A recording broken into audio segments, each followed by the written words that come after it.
Donc, nous devons tout de suite, bien sûr, passer à la discussion de quelques éléments très importants.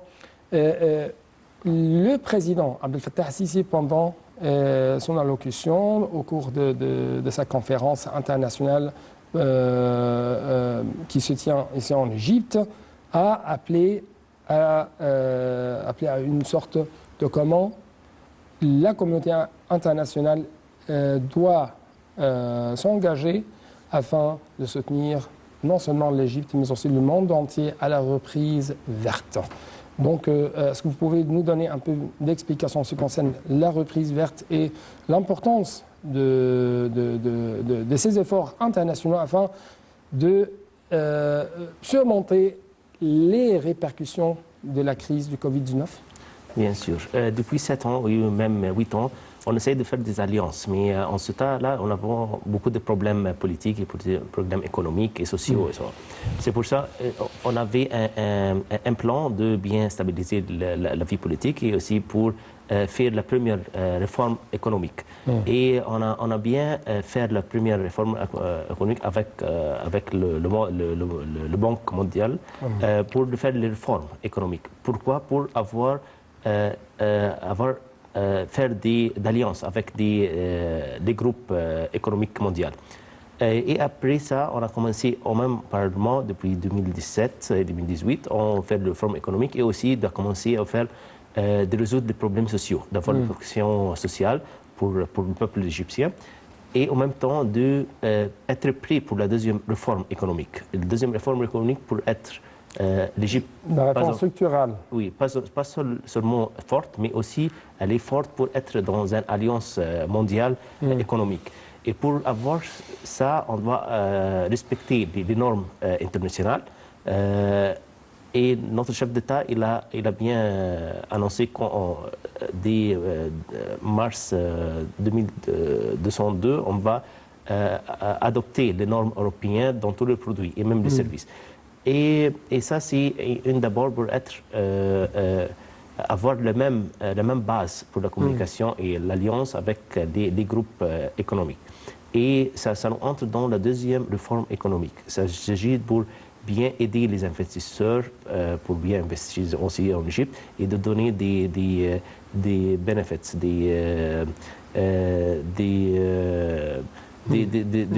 des bénéfices pour faire des compagnies ici, pour faire de l'industrie. Et même pour entrer dans le cadre de la plan égyptien de 2030 et même 2052 aussi. D'avoir les compagnies pour venir ici d'investir, s'investir dans des domaines que l'État elle veut.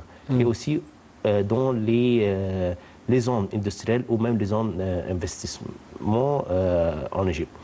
Dans un plan mondial pour aider l'Égypte à être pour produire plus que de produits ou même la même qualité mondiale, les mêmes normes européennes. Ouais. Et on parle toujours actuellement de la reprise verte, de l'économie verte. Comment vous avez vu les efforts égyptiens visant à relier l'économie verte à la croissance économique et même à la génération des emplois? C'est d'augmenter le standard, les normes égyptiennes vers les normes européennes. Il y a le Euro 1, Euro 2, Euro 3, Euro 4 et tous ces normes-là, ça diminue l'émission de carbone et ça aide dans les zones vertes. Et aussi pour la production d'énergie. Même on essaye d'avoir notre produit sur des énergies renouvelables. Ça, c'est bien pour notre environnement parce que avant, on avait beaucoup de pollution dans le Caire, dans notre grande ville. Et maintenant, on essaye de diminuer le carbone, le pourcentage de carbone, par diverser les usines dans une zone industrielle. Pour chaque ville, maintenant, il y a une zone industrielle pour sortir toutes ces usines dans cette zone-là et pour bien protéger notre environnement. Et aussi pour un peu augmenter la qualité de ces produits-là et d'avoir un développement soutenable ou durable pour l'industrie et même pour diminuer le pollution. Ouais. Et si permettez-moi de vous présenter, par exemple, l'une des déclarations faites durant ce rassemblement, en fait, lors d'une table ronde consacrée à la lutte contre le changement climatique, M. Selwyn Charles Hart, conseiller spécial du secrétaire général de l'ONU et sous-secrétaire général sur l'action climatique, a averti que le monde se trouve au bord, entre deux guillemets, d'un précipice climatique, alors qu'il risque de ne pas atteindre l'objectif pour limiter l'augmentation de la température à 1,5 degré Celsius, selon l'accord de Paris. Selon lui encore, si nous manquons de mettre en œuvre des mesures ambitieuses maintenant. Donc l'Égypte appelle le monde entier à la reprise verte, et l'Égypte essaie toujours de prendre des efforts, ou de déployer des efforts afin d'atteindre ce but. Comment, par exemple, à travers des programmes de protection sociale et même à travers la vie décente, à travers si je peux dire, la restructuration de la campagne égyptienne, nous mobilisons tout le monde afin d'arriver à la reprise économique verte. Bien sûr. On peut dire que notre chef d'État il a annoncé qu'avec les études qu'il a présentées à lui, qu'il y a dans le 2050, si le changement de climat, ça va commencer comme ça, et parce que l'Égypte est au bord de deux mers, ça a augmenté le haut de la mer, et elle peut avoir des cités, et même notre delta, et tout, c'est la partie l'agriculture, elle va être pas, elle n'existe pas.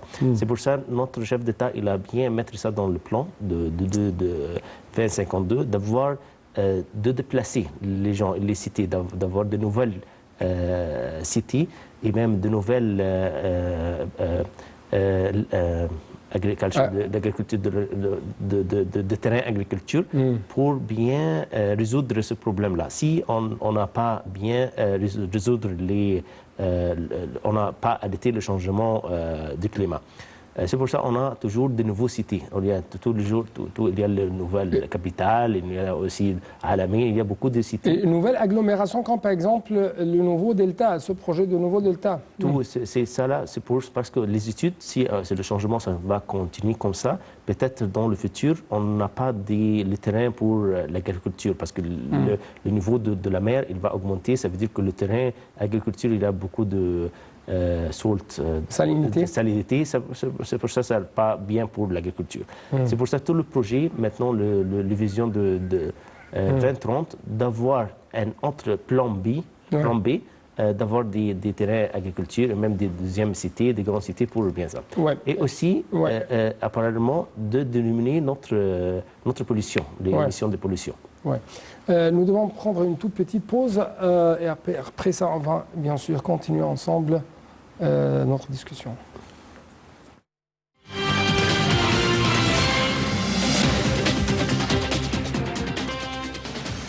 Donc toujours on essaye de savoir comment l'Égypte a pu, si je peux dire, réaliser cette équation entre la croissance économique et la protection sociale. Justement, je dois vous laisser avec ce reportage qui va jeter la lumière sur les efforts égyptiens dans la restructuration de la campagne égyptienne, dans l'évolution, le développement de la campagne égyptienne à travers,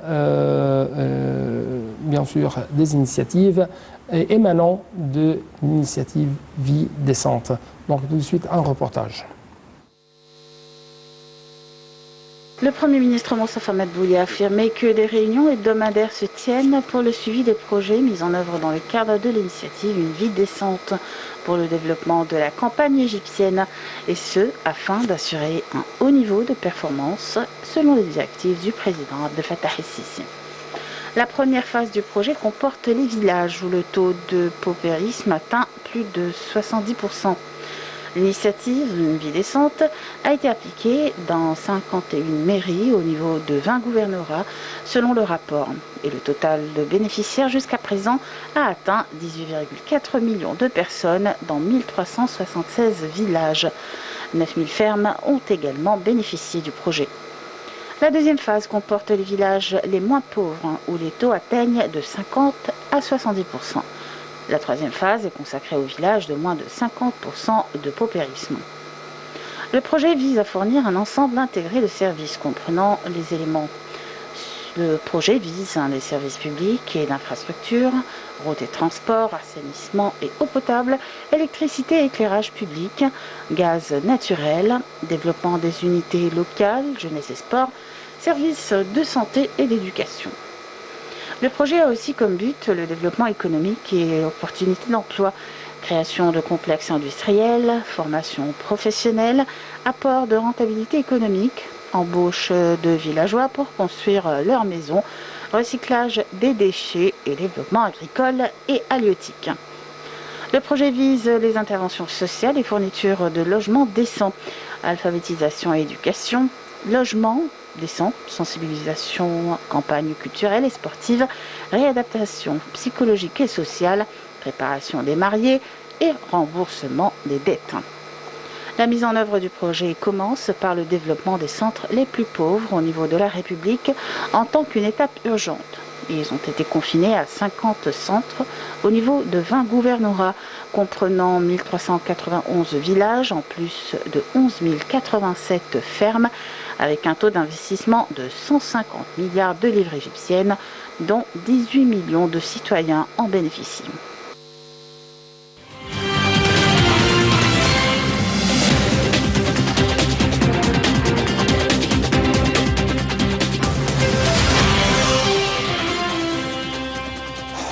Donc, comme vous venez de regarder, comme le service d'information du gouvernement a dit, l'État, dans un rapport bien sûr, l'État a tenu à soutenir l'agriculteur égyptien par tous les moyens, partant de sa foi en la nécessité de jeter les fondements de développement agricole et qui demeure un pilier essentiel de l'économie nationale. Donc, ma question, l'importance de moderniser les services aux paysans et l'importance de la transformation numérique et la numérisation même des services rendus aux paysans. Bien sûr. D'abord, pour avoir un développement industriel, on sait les nombres, on sait les produits, les demandes et tout ça, on peut faire des usines. Mais pour les développements agriculture, on n'a pas des nombres en avant. Mais maintenant, on a des nombres. Les demandes des fruits, des végétables, les produits et tout ce qu'on doit à l'agriculture. Et même, on a bien réussi dans les deux ou trois années d'exporter des produits agriculture. Et même, on a bien l'infrastructure, mais on veut augmenter l'efficacité de notre production. Notre paysan, les villages, on a besoin des infrastructures pour augmenter la production ou l'agriculture des paysans pour produire. Et surtout, notre président, dans 2019, janvier, il a commencé le plus grand projet dans l'Égypte depuis la réalité, la vie décente. Et on a commencé avec 515 milliards de livres égyptiens, et maintenant le budget de ce projet est 700 milliards de livres égyptiens. Et ça, quand je dis que c'est le plus grand budget dans l'Égypte depuis la réalité.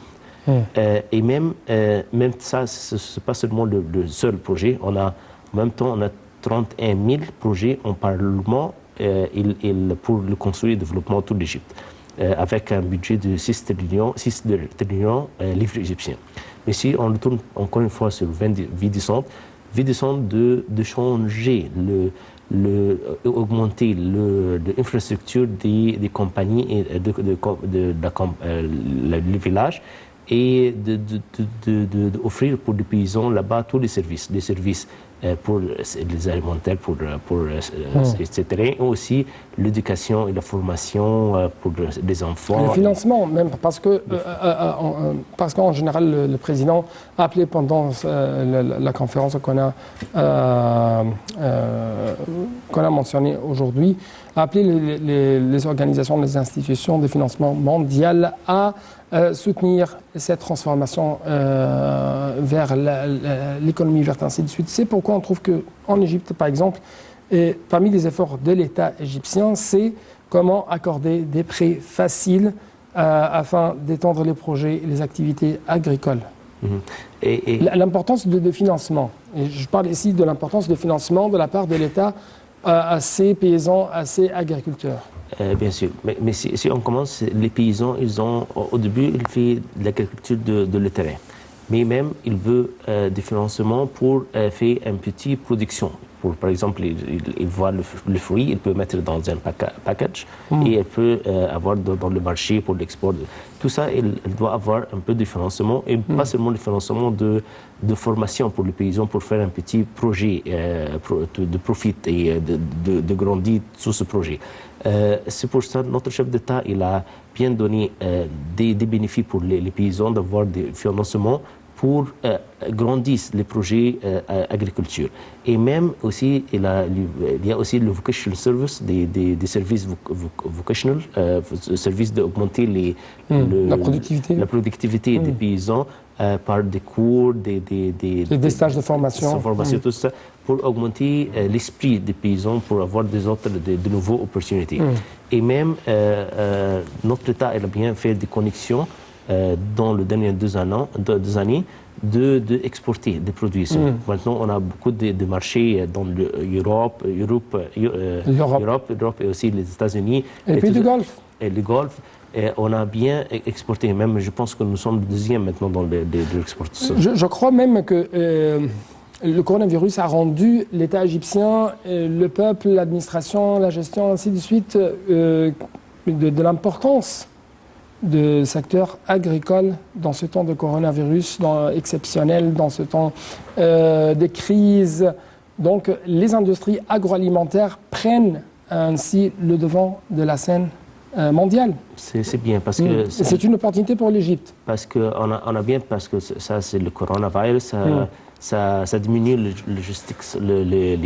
connexions entre les pays d'exporter et importer. C'est pour ça que l'Égypte a commencé d'être indépendante. Ça veut dire qu'elle produit des produits agriculture et même produits pour le peuple, au lieu d'importer, parce qu'il n'y avait pas les connexions. C'est justement même, l'Égypte a atteint une autosuffisance dans 9 récoltes agricoles en 2020, notamment les légumes avec 25,5 millions de tonnes, les fruits, et ainsi de suite.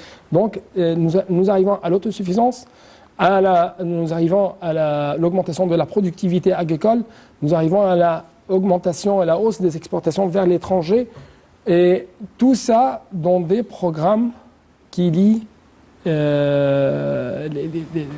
protections sociales à la croissance économique. Mais même ça, les projets là sont un peu anciens. On a bien augmenté l'efficacité de ce projet, mais il y a de nouveaux projets. On n'a pas vu le produit, le nouveau Delta, le nouveau 1 million Faddan dans le sud.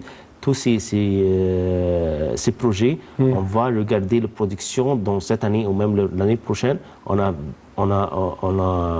avoir beaucoup de produits, on va avoir beaucoup de production et on peut exporter en plus. Oui. En fait, par exemple, le ministre des Finances, Mohamed Mouet, a confirmé que l'économie égyptienne, a confirmé il y a 2 jours pendant l'inauguration ou l'inspection même de port d'Alexandrie, l'inauguration de quelques nouvelles parties en ce qui concerne le domaine douanier, ainsi de suite. Le ministre des Finances a dit ou a confirmé que l'économie égyptienne était devenue capable plus que jamais de faire face aux défis imposés par l'évolution de la situation mondiale et de répondre aux besoins et aux aspirations du peuple égyptien. Donc, l'économie égyptienne est devenue résiliente face aux chocs à l'intérieur et à l'extérieur du pays. Oui, c'est ça. Oui, c'est ça. Pourquoi ? Parce que l'épidémie, on a bien déconnecté notre liaison de logistique. Et c'est pour ça parce qu'il y avait des plans de production et même un grand map, ça fait le rôle de cette map, ce plan, ça roule vite et c'est pour ça on a beaucoup de production, on devient indépendant, on a notre produit, on n'importe pas beaucoup et on exporte en plus. Ouais. Le fait qu'on a pu occupé la 2e position mondiale dans l'indice de retour à la vie d'avant Covid-19 selon The Economist. Représente quoi pour les observateurs économiques et socio-économiques? Parce que dans tous les pays, on voit qu'il y a une diminution de GDP des pays. Mais pour l'Égypte, il y a une augmentation. Ça parce qu'il y a des projets publics. Au lieu que tous les pays des méga-projets nationaux. Mais tous les pays ils ferment, ils diminuent les projets, ils diminuent le business.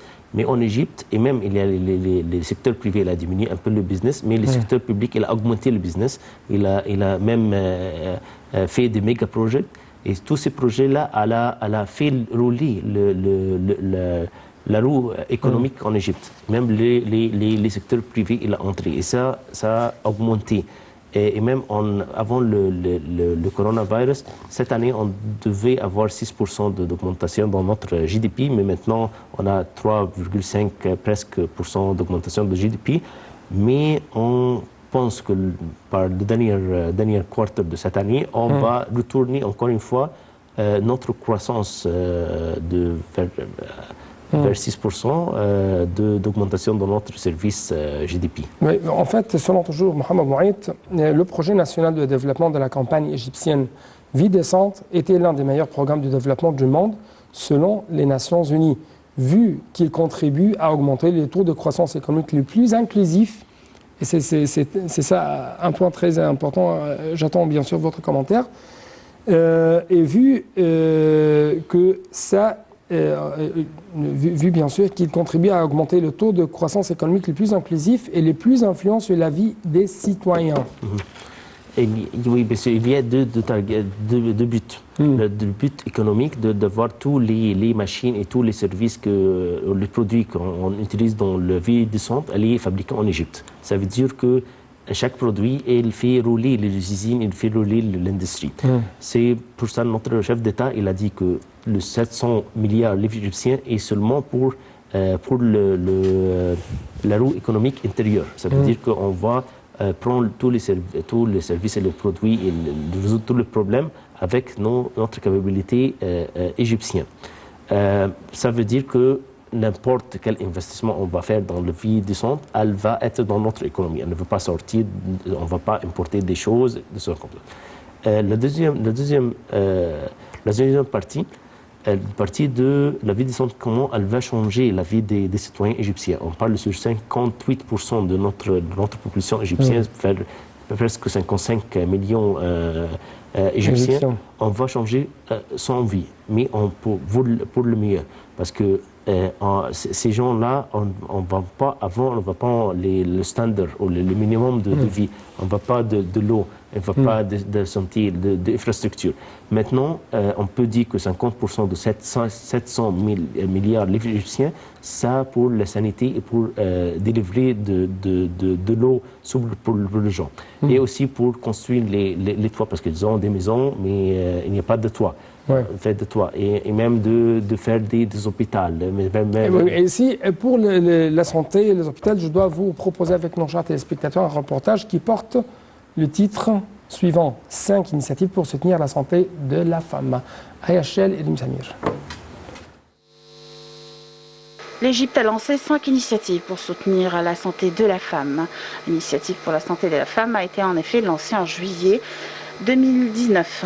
Hôpitaux ont été consacrés pour le dépistage avancé et 3538 unités initiales au service des femmes.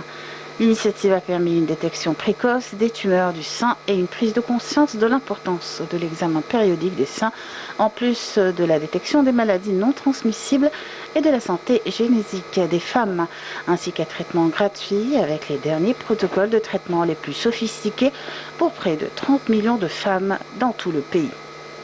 L'initiative Notre santé psychologique est une priorité. L'Égypte a lancé l'initiative Notre santé mentale est une priorité en coopération avec l'ONU Femmes dans le cadre des défis causés par la pandémie de coronavirus et des pressions psychologiques dont ont souffert des millions de familles dans le monde. Il s'agit d'une initiative de sensibilisation qui comprend un groupe de psychologues et d'institutions de soutien psychologique pendant la pandémie de Covid-19. L'initiative Santé des femmes enceintes. Cette initiative qui a été lancée en janvier 2020 vise à examiner les femmes enceintes pour détecter et traiter les maladies de la mère telles que la syphilis et le virus B et à prévenir leur transmission au fœtus en utilisant des techniques les plus modernes de détection et de traitement pour maintenir la santé et la sécurité de la mère. L'initiative Vous êtes la plus importante a pour objectif la détection précoce du cancer du sein chez les femmes dans plusieurs gouvernorats et tous les services consacrés aux femmes sont fournis gratuitement dans les unités de santé réparties sur l'étendue du territoire national et la campagne vise également à traiter et sensibiliser aux causes de la maladie et à son importance.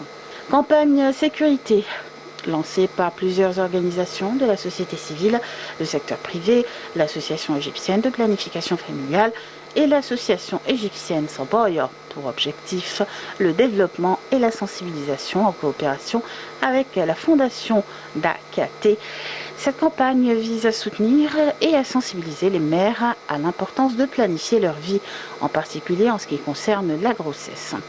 Il y a également pour objectif la clarification de l'impact de la grossesse non planifiée sur la santé des femmes d'une certaine manière, en particulier, et sur la stabilité de la famille en général.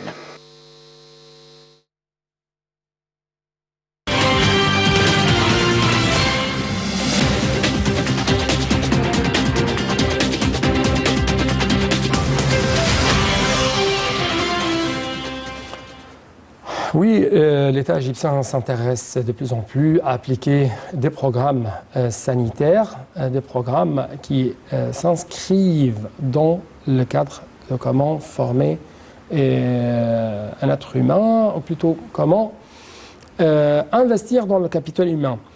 Et ça, dans le temps du coronavirus. Mais ce qui attire vraiment l'attention, c'est que l'Égypte travaille, ouvre toujours ces domaines, alors que les autres pays clôturent. Oui. C'est une remarque. Oui, c'est Pourquoi? ça. On trouve que le monde entier, il y a maintenant le chômage, il augmente et même... Avant de vous laisser les paroles, j'aimerais faire une sorte de note. Monsieur Ahmadov qui fait toujours presque le tour du monde. C'est pourquoi vous êtes en tant qu'un expert, en tant qu'un observateur, vous pouvez nous donner quelques notes très importantes en ce qui concerne cette comparaison entre l'Égypte et les autres pays. Bien sûr. Si on peut regarder maintenant que notre pays est les pays développés, ça veut dire qu'il y a beaucoup de projets, on doit le faire, et beaucoup de progrès, beaucoup des étapes qu'on doit, l'Égypte doit avoir le faire pour être avancé. Mais peut-être les pays avancés, ils ont même on a réussi d'avoir un niveau qui est très bien. Et il y a pour améliorer, il y a pour 1%, 2%, ça veut dire qu'ils mettent beaucoup d'investissements pour augmenter le bien-être ou augmenter le niveau social. C'est parce que ils sont dans, par exemple, il y a 30 étages, ils sont dans le 18, 28, 29, ça veut dire qu'il y a un peu petit pour être dans le maximum. Pour l'Égypte, on était un pays développé, on a beaucoup des étapes qu'on doit faire. Même un pays en développement. En développement. Et quand cette épidémie elle venir, elle a diminué, tous les pays ils ont arrêté et même ils ont diminué le GDP et même tous les rôles économiques elle a arrêté. Et il y a beaucoup de business et beaucoup de compagnies qui ont fermé. Le nombre de chômage il a augmenté. Et même les services nécessaires, il en a diminué un peu. Par rapport à l'Égypte, parce qu'en avant des plans... Non, il y a une autre note. Les fléaux, je parle de la pandémie, ce fléau se trouve partout. Clôture anéantit presque toutes les affaires, tous les business. Ce n'est pas le cas ici en Égypte. Oui, ça c'est bien au passeport, notre passeport, parce que on trouve tous les pays qu'il y a beaucoup de nombre de virus il peut voyager sans visa n'importe où, il ne faisait pas des visas pour n'importe où, il peut avoir de travailler, de traverser tout le monde très vite. Avec un billet d'argent, un billet d'avion, il peut voyager des pays. Mais dans le cadre de notre... pour nous, on doit faire un plan et on va avoir des visas. Ce n'est pas très facile à nous pour déplacer dans le monde entier. Ça veut dire que ça a bien aidé, ça, ce n'est pas un avantage. Mais dans l'épidémie, c'est un avantage parce qu'on a bien protecté, nous sommes isolés peut-être un peu. On ne voyage pas beaucoup comme les autres. Plutôt, nous avons les instruments de la production et même les consommateurs. C'est-à-dire, on n'a pas ce grand volume des ouvriers ou des travailleurs étrangers, comme c'était le cas dans d'autres pays, que ce soit en Europe ou dans les pays golfes. C'est ça. Et ça, a réduit, bien sûr, le taux d'infection. Oui, c'est ça. C'est ça. C'est que et a rendu l'Égypte en même temps de plus en plus croissante du point de vue économique. Oui. C'est pour ça que tous les grands pays ils ont beaucoup de citoyens qui travaillent beaucoup de tout. Ces pays-là, ils ont beaucoup de nombre de coronavirus. Mais dans les pays que les citoyens qui ne voyagent pas beaucoup, il n'y a pas de taux. Et l'Égypte, c'est un de deux. Et même les touristes qui viennent en Égypte, quand ils viennent, ils doivent avoir le PCR, ils ne se voient pas. C'est pour ça qu'il n'y a pas de... On a bien protecté notre peuple. Ouais. Autre chose, les gens, que ce soit les travailleurs ou les investisseurs, préfèrent actuellement de se déplacer vers l'Égypte. Vrai ou faux? Vrai. Je parle dans d'autres pays, dans d'autres... Parce que c'est vrai, parce qu'il y a il y a presque, en comparaison des autres pays, on a presque zéro. Notre nombre, c'est dans le 200 nombres dans le coronavirus, et par rapport aux autres pays, c'est n'importe. Et aussi, notre pays, même, si on parle sur l'Égypte, sur le Caire, il y a 220 millions Égyptiens dans le Caire. Et c'est la population des autres pays. Et même nous sommes dans un petit, dans 7% de notre espace. On parle actuellement de 13%, après la construction qu'on a. Oui, de dynastie de gens qui sont très proches. Ça veut dire s'il y a du virus ici en Égypte, ça va être quelque chose comme l'India. Mais on a bien protégé notre peuple et on a bien contrôlé ce virus. Et même ça, à travers plutôt l'économie égyptienne a été dopée par sa transformation numérique, parce que les affaires marchent toujours sans l'intervention de l'être humain comme c'était au passé. Oui, ça c'est faciliter et mettre la transformation digitale, parce que c'est un grand projet égyptien de l'Égypte digitale. Le coronavirus a la facilité et mettre les choses en cours plus vite. On peut regarder que la transformation digitale et avec l'organisation de notre nouveau capital, tout ça, c'était bien. On peut dire que l'État, ils ont bien réglé les choses ensemble et on a beaucoup de bien résultats. Notre réalisateur insiste sur le fait qu'on doit clôturer cette édition. Donc, on n'a plus de temps. Merci beaucoup. Merci à vous. Pour de tels éclaircissements, pour telles explications de votre part et même pour de telles remarques que vous avez bien sûr mentionnées en ce qui concerne pourquoi l'Égypte mène toujours une croissance économique tout à fait forte, formidable, très attirante et en même temps essaye toujours de faire l'équilibre avec la protection sociale. Merci encore une fois. Merci à vous. C'est tout donc pour cette édition et à la prochaine et toujours bon moment sur National.